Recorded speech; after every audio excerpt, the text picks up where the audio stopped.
आपण टंका अभाव निजर किंबा परिवार कौनसी सदस्यों चिकित्सा करिपारु नाहंती कि ताहाले जम्मा व्यस्त होंतुनी कारण भारत सरकार आयुष्मान योजना रे निजर नाम पंजीकृत करी आपण चिकित्सा करिपारिबे।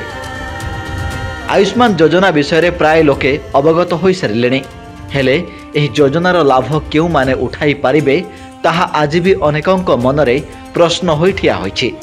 तेबे प्रथमे जानि रखंतु आयुष्मान कार्ड कौन। आयुष्मान भारत योजना अधीन रे आयुष्मान कार्ड करा जाए।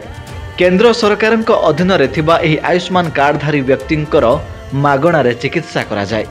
प्रति वर्ष 5 लाख टंका पर्यंत मागणा चिकित्सा कराइबार सुविधा रहिछि। हेले एही योजना समस्तंक पय उपलब्ध नहे। तेबे जानि रखंतु आपण एही योजनार लाभ उठाई पारिबे कि नाही। जदि आपणक पीएफ खाता रही तेबे आपण यार फायदा उठाई पारिबे नाही। जदि आपण ईएसआईसी रो लाभ उठाउछंती तेबे मध्य आपण एही योजनार लाभ उठाई पारिबे नाही। यह व्यतीत टैक्स देउथवा व्यक्ति मध्य एथिपई अयोग्य।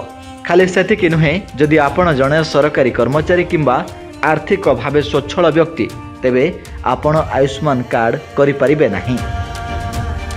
Bureau report focus plus.